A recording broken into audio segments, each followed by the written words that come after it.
ಈ 2026ರಲ್ಲಿ ನಡೆಯುತ್ತಿರುವ ಅತ್ಯಂತ ಪ್ರಭಾವಶಾಲಿಯಾದ ಚಂದ್ರಗ್ರಹಣವು ಇದು ನಮ್ಮ ಕರ್ನಾಟಕದಲ್ಲಿ ಮತ್ತು ಭಾರತದಲ್ಲಿ ಗೋಚರಿಸುವ ಕಾರಣಕ್ಕಾಗಿ ಇದರ ಸೂತಕದ ಅವಧಿಯು ನಮ್ಮ ಭಾರತದಲ್ಲಿ ಮಾನ್ಯವಾಗಿರುತ್ತದೆ.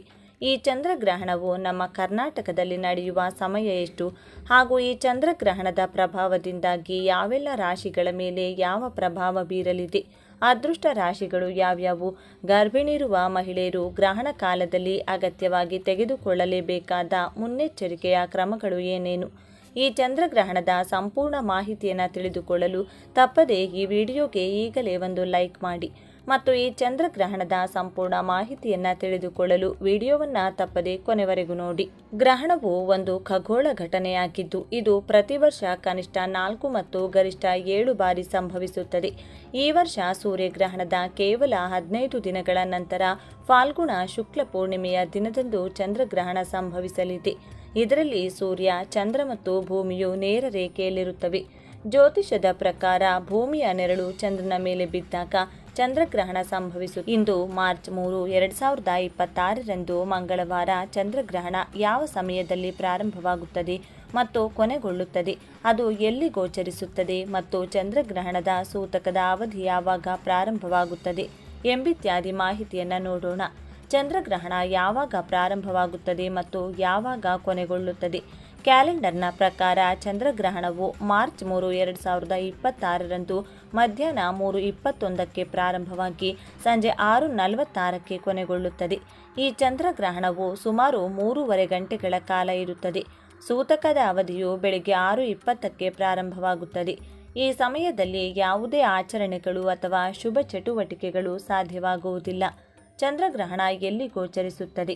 ಈ ಚಂದ್ರಗ್ರಹಣವು ಭಾರತ, ಏಷ್ಯಾ, ಆಸ್ಟ್ರೇಲಿಯಾ ಮತ್ತು ಆಫ್ರಿಕಾದಲ್ಲಿ ಗೋಚರಿಸಲಿದೆ.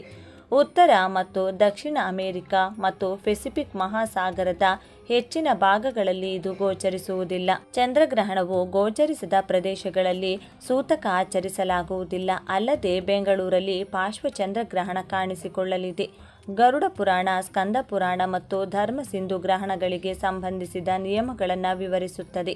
ಈ ನಿಯಮಗಳ ಪ್ರಕಾರ ತಿನ್ನುವುದು, ಅಡುಗೆ ಮಾಡುವುದು, ಮಲಗುವುದು, ಶುಭ ಕಾರ್ಯಗಳನ್ನು ಮಾಡುವುದು, ವಿಗ್ರಹವನ್ನು ಮುಟ್ಟುವುದು, ಎಣ್ಣೆಯಿಂದ ಮಸಾಜ್ ಮಾಡುವುದು, ಕೂದಲು ಮತ್ತು ಉಗುರುಗಳನ್ನು ಕತ್ತರಿಸುವುದು ಮತ್ತು ದೈಹಿಕ ಸಂಬಂಧ ಹೊಂದುವುದನ್ನು ನಿಷೇಧಿಸಲಾಗಿದೆ. ಗ್ರಹಣ ಸಮಯದಲ್ಲಿ ಏನು ಮಾಡಬೇಕು? ಹಿಂದೂ ಧರ್ಮ ಗ್ರಂಥಗಳ ಪ್ರಕಾರ ಗ್ರಹಣದ ಸಮಯದಲ್ಲಿ ಮಂತ್ರಗಳನ್ನು ಪಠಿಸುವುದು ಅತ್ಯಂತ ಶುಭವೆಂದು ಪರಿಗಣಿಸಲಾಗುತ್ತದೆ. ಆದ್ದರಿಂದ ಗಾಯತ್ರಿ ಮಂತ್ರ, ಮಹಾಮೃತ್ಯುಂಜಯ ಮಂತ್ರ, ವಿಷ್ಣು ಅಥವಾ ಶಿವನ ಮಂತ್ರಗಳನ್ನು ಪಠಿಸಬೇಕು ಅಥವಾ ತಮ್ಮ ನೆಚ್ಚಿನ ದೇವರನ್ನು ಧ್ಯಾನಿಸಬೇಕು, ಅವರನ್ನು ಸ್ಮರಿಸಬೇಕು ಮತ್ತು ಅವರ ಮಂತ್ರಗಳನ್ನು ಪಠಿಸಬೇಕು. ಗ್ರಹಣದ ಸಮಯದಲ್ಲಿ ಜಪ ಮತ್ತು ದಾನ ಮಾಡುವುದರಿಂದ ಲಕ್ಷಾಂತರ ಪಟ್ಟು ಪ್ರತಿಫಲ ಸಿಗುತ್ತದೆ ಎಂದು ನಂಬಲಾಗಿದೆ. ಹಿಂದೂ ನಂಬಿಕೆಗಳ ಪ್ರಕಾರ ಚಂದ್ರಗ್ರಹಣದ ಸಮಯದಲ್ಲಿ ಆಹಾರವನ್ನು ಬೇಯಿಸಬಾರದು ಅಥವಾ ತಿನ್ನಬಾರದು. ಚಂದ್ರಗ್ರಹಣಕ್ಕೂ ಮೊದಲು ಆಹಾರವನ್ನು ಬೇಯಿಸಿದರೆ ಅದಕ್ಕೆ ತುಳಸಿ ಎಲೆಗಳನ್ನು ಸೇರಿಸಬೇಕು. ಮಕ್ಕಳು, ವೃದ್ಧರು ಮತ್ತು ರೋಗಿಗಳಿಗೆ ಗ್ರಹಣದ ಸಮಯದಲ್ಲಿ ಊಟ ಮಾಡಲು ಅವಕಾಶವಿದೆ.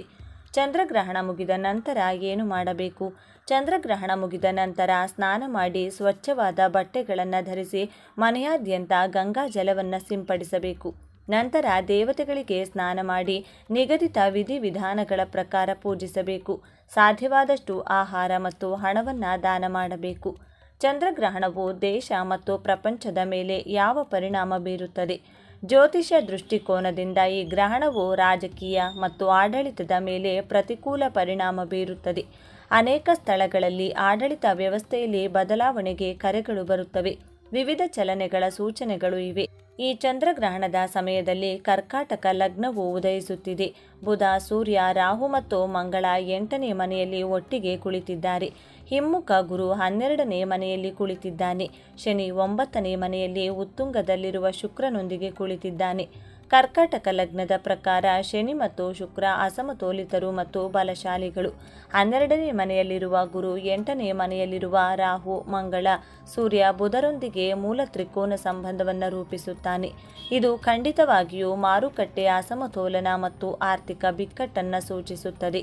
ಮಂಗಳ, ರಾಹು ಮತ್ತು ಸೂರ್ಯ 8ನೇ ಮನೆಯಲ್ಲಿರುವ ಬುಧವು ದಂಗೆ, ರಕ್ತಪಾತ ಮತ್ತು ರಾಜಕೀಯ ಅಸ್ಥಿರತೆಯನ್ನು ಸೂಚಿಸೋದ್ರಿಂದ ಇದು ವಿಶ್ವ ರಾಜಕೀಯಕ್ಕೆ ನಕಾರಾತ್ಮಕ ನಕಾರಾತ್ಮಕ ಸಂಕೇತಗಳನ್ನು ಸಹ ನೀಡುತ್ತದೆ. ಜಾತಕದ ದೃಷ್ಟಿಕೋನದಿಂದ ಮೇಷ, ಕರ್ಕ, ಸಿಂಹ, ಕುಂಭ ಮತ್ತು ಮೀನ ರಾಶಿಯವರು ಜಾಗರೂಕರಾಗಿರಬೇಕು. ಕರ್ಕಾಟಕ ರಾಶಿಯವರು ತಮ್ಮ ಆರೋಗ್ಯದ ಬಗ್ಗೆ ವಿಶೇಷ ಗಮನ ಹರಿಸಬೇಕು ಮತ್ತು ಕೆಲವು ಸಂಬಂಧಗಳು ಬಿಗಡಾಯಿಸಬಹುದು ಮತ್ತು ಆರ್ಥಿಕ ಸಮಸ್ಯೆಗಳು ಉಂಟಾಗಬಹುದು. ವಿಷ್ಣುವನ್ನ ಆರಾಧಿಸಿ. ಸಿಂಹ ರಾಶಿಯವರು ತಮ್ಮ ಸಂಗಾತಿಯೊಂದಿಗೆ ಒತ್ತಡ ಅಥವಾ ಆರೋಗ್ಯ ಸಮಸ್ಯೆಗಳನ್ನು ಅನುಭವಿಸಬಹುದು. ಪ್ರಣಯ ಸಂಬಂಧದಲ್ಲಿ ಒತ್ತಡದ ಲಕ್ಷಣಗಳು ಕಂಡುಬರುತ್ತವೆ. ರಾಜಕೀಯಕ್ಕೆ ಆಕಾಂಕ್ಷಿಗಳು ತಮ್ಮ ಕ್ಷೇತ್ರಗಳಲ್ಲಿ ಮೀಸಲಾತಿಯನ್ನು ಎದುರಿಸಬೇಕಾಗುತ್ತದೆ. ಹನುಮಂತನನ್ನ ಪೂಜಿಸಿ. ಮಂಗಳ ಗ್ರಹಕ್ಕಾಗಿ ಬೀಜ ಮಂತ್ರವನ್ನು ಪಠಿಸಿ. ಮೇಷರಾಶಿಯವರು ಆರ್ಥಿಕ ತೊಂದರೆಗಳ ಬಗ್ಗೆ ಚಿಂತಿತರಾಗಬಹುದು. ದುರ್ಬಲಗೊಂಡ ರೋಗ ನಿರೋಧಕ ಶಕ್ತಿಯು ಕೆಲವು ಆರೋಗ್ಯ ಸಮಸ್ಯೆಗಳನ್ನು ಉಂಟು ಮಾಡಬಹುದು. ಸಂಬಂಧಗಳಲ್ಲಿ ಸೌಮ್ಯವಾದ ಭಾಷೆಯನ್ನು ಬಳಸಿ. ವಿಷ್ಣುವನ್ನ ಪೂಜಿಸಿ. ಗುರುವಿಗೆ ಬೀಜ ಮಂತ್ರವನ್ನು ಪಠಿಸಿ. ವೃಶ್ಚಿಕ ರಾಶಿಯವರು ತಮ್ಮ ಆರೋಗ್ಯದ ಬಗ್ಗೆಯೂ ಸ್ವಲ್ಪ ಜಾಗರೂಕರಾಗಿರಬೇಕು. ವೈವಾಹಿಕ ಜೀವನವು ಒತ್ತಡಕ್ಕೊಳಗಾಗಬಹುದು. ವಿರುದ್ಧ ಲಿಂಗದೊಂದಿಗಿನ ಸಂಬಂಧಗಳಲ್ಲಿ ಉದ್ವಿಗ್ನತೆಯ ಸಾಧ್ಯತೆ ಇದೆ. ಭವಿಷ್ಯದ ಕೆಲವು ಚಿಂತೆಗಳು ನಿಮ್ಮನ್ನು ಕಾಡಬಹುದು ಅಥವಾ ನೀವು ಒಂದು ಪ್ರಮುಖ ಜವಾಬ್ದಾರಿಯ ಬಗ್ಗೆ ಒತ್ತಡಕ್ಕೊಳಗಾಗಬಹುದು. ಶಿವನನ್ನ ಆರಾಧಿಸಿ. ಮಹಾಮೃತ್ಯುಂಜಯ ಮಂತ್ರವನ್ನು ಪಠಿಸಿ. ಧನುರಾಶಿ, ನಿಮ್ಮ ಮಾತಿನಲ್ಲಿ ಸ್ವಲ್ಪ ಸಂಯಮವನ್ನು ಕಾಪಾಡಿಕೊಳ್ಳಿ. ಇತರರ ಬಗ್ಗೆ ಅನಗತ್ಯ ಟೀಕೆಗಳನ್ನು ತಪ್ಪಿಸಿ. ನೀವು ಆರ್ಥಿಕವಾಗಿ ಅಥವಾ ಕೆಲಸದಲ್ಲಿ ಕೆಲವು ತೊಂದರೆಗಳನ್ನು ಎದುರಿಸಬಹುದು, ಆದರೆ ನಿಮ್ಮ ಪ್ರಾಬಲ್ಯವು ಹಾಗೆಯೇ ಇರುತ್ತದೆ. ನೀವು ಮೃದುವಾಗಿ ಮಾತನಾಡಿದರೆ ಈ ಸಮಯದಲ್ಲಿ ನೀವು ಗಮನಾರ್ಹ ಯಶಸ್ಸನ್ನು ಸಾಧಿಸಬಹುದು. ಭಗವಾನ್ ಸೂರ್ಯ ದೇವರನ್ನು ಆರಾಧಿಸಿ. ಪ್ರತಿದಿನ ಸೂರ್ಯ ಪೂಜೆಯನ್ನು ಮಾಡಿ. ಚಂದ್ರಗ್ರಹಣದಿಂದಾಗಿ ಯಾವ ರಾಶಿ ಚಕ್ರದವರಿಗೆ ಅದೃಷ್ಟ? ತುಲಾ ರಾಶಿಯವರಿಗೆ ನಿಮ್ಮ ಒಳ್ಳೆಯ ಸಮಯ, ಏಕೆಂದರೆ ಅದೃಷ್ಟವು ನಿಮ್ಮನ್ನು ಸಂಪೂರ್ಣವಾಗಿ ಬೆಂಬಲಿಸುತ್ತದೆ ಮತ್ತು ನೀವು ಕೆಲವು ಪ್ರಮುಖ ಕೆಲಸಗಳನ್ನು ಕೈಗೊಳ್ಳುತ್ತೀರಿ. ಸಂಬಂಧಗಳು ಸಹ ಸಂತೋಷವನ್ನು ತರುತ್ತವೆ. ಹೊಸ ಆದಾಯದ ಮೂಲಗಳು ಹೊರಹೊಮ್ಮುತ್ತವೆ. ಗಣೇಶನನ್ನು ಪೂಜಿಸಿ ಮತ್ತು ನೀವು ಅದರಿಂದ ಲಾಭ ಪಡೆಯುತ್ತೀರಿ. ಕನ್ಯಾ ರಾಶಿಯವರಿಗೆ ಇದು ತುಂಬ ಸಂತೋಷದ ಸಮಯ. ಅದೃಷ್ಟದ ಹೊಸ ಮಾರ್ಗಗಳು ತೆರೆದುಕೊಳ್ಳುತ್ತಿವೆ. ನಿಮ್ಮ ಸಂಗಾತಿಯಿಂದ ನಿಮಗೆ ಬೆಂಬಲ ಸಿಗುತ್ತದೆ. ಕೆಲವು ರಹಸ್ಯವಾಗಿ ಅಸೂಯೆಪಟ್ಟ ಜನರ ಬಗ್ಗೆ ಎಚ್ಚರದಿಂದಿರಿ. 1.5 ವರ್ಷದ ನಂತರ ನಿಮ್ಮ ಅದೃಷ್ಟ ಹೆಚ್ಚಾಗುತ್ತದೆ. ದುರ್ಗಾದೇವಿಯನ್ನು ಪೂಜಿಸುವುದು ಪ್ರಯೋಜನಕಾರಿಯಾಗಿದೆ. ವೃಷಭ ರಾಶಿಯವರಿಗೆ ಒಳ್ಳೆಯ ಸಮಯ ಬರುತ್ತಿದೆ. ಅದೃಷ್ಟ ಅವರ ಕಡೆಗಿದೆ. ಆಸ್ತಿ ಖರೀದಿಸಲು ಇದು ಉತ್ತಮ ಸಮಯ ಎಂದು ತೋರುತ್ತದೆ.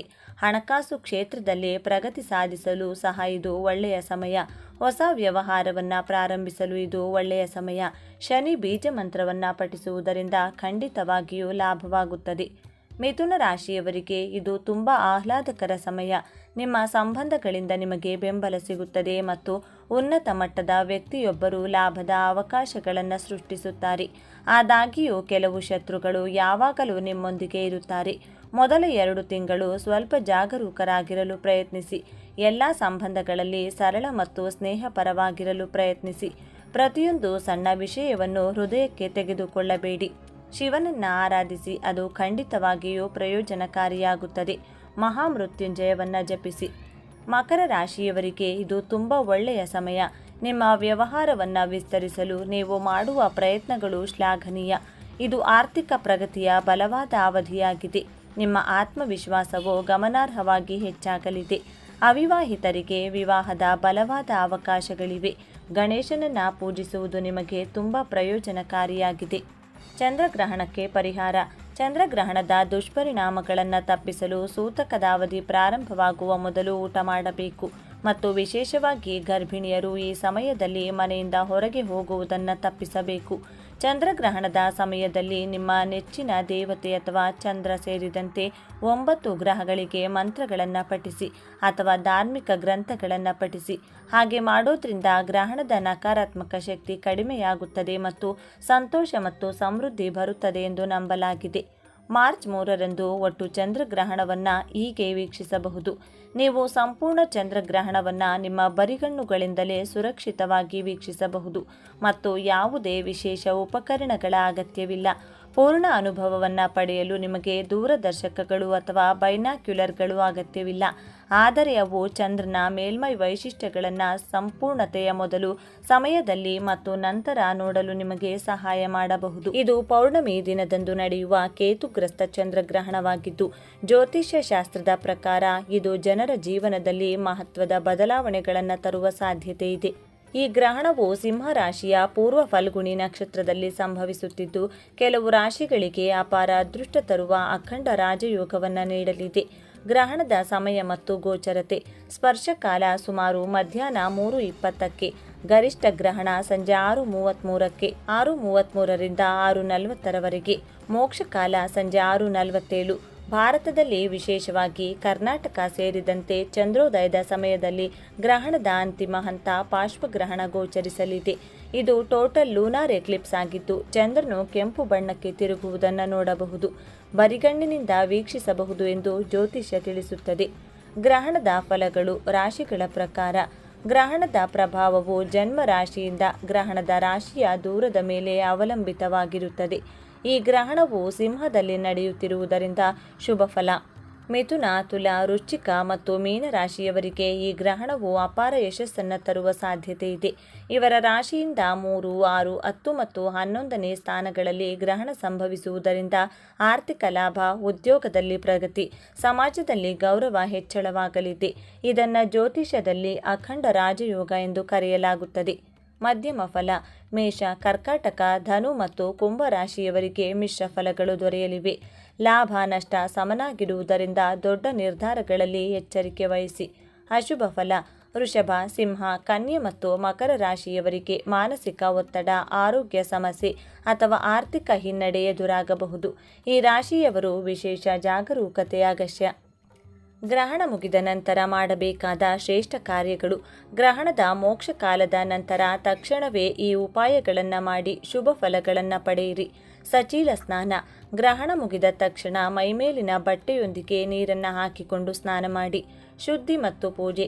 ಸ್ನಾನದ ನಂತರ ಮನೆಯ ಶುದ್ಧ ಮಾಡಿ ದೇವರ ಜಪ, ಪೂಜೆ ಮತ್ತು ಪುನಸ್ಕಾರಗಳನ್ನು ನಿರ್ವಹಿಸಿ. ದಾನ ಧರ್ಮ. ಒಂದು ಪಾತ್ರೆಯಲ್ಲಿ ಭತ್ತ ಹಾಕಿ ಮೇಲೆ ದಕ್ಷಿಣೆ ಇಟ್ಟು ದುರ್ಗಾದೇವಿ ಅಥವಾ ಪಾರ್ವತಿ ದೇವಿಯ ದೇವಸ್ಥಾನಕ್ಕೆ ದಾನ ಮಾಡಿ. ಇದು ಅತ್ಯಂತ ಶ್ರೇಯಸ್ಕರ. ಈ ಚಂದ್ರಗ್ರಹಣವು ಪ್ರಕೃತಿಯ ಮೇಲೆ ಪ್ರಭಾವ ಬೀರುವುದರ ಜೊತೆಗೆ ಮಾನವ ಜೀವನದಲ್ಲಿ ಭಾವನಾತ್ಮಕ ಮತ್ತು ಆಧ್ಯಾತ್ಮಿಕ ಬದಲಾವಣೆಗಳನ್ನು ತರುವ ಸಾಧ್ಯತೆ ಇದೆ. ಭಕ್ತಿ, ಸಂಯಮ ಮತ್ತು ಶಾಂತಿಯಿಂದ ದಿನವನ್ನು ಕಳೆಯಿರಿ.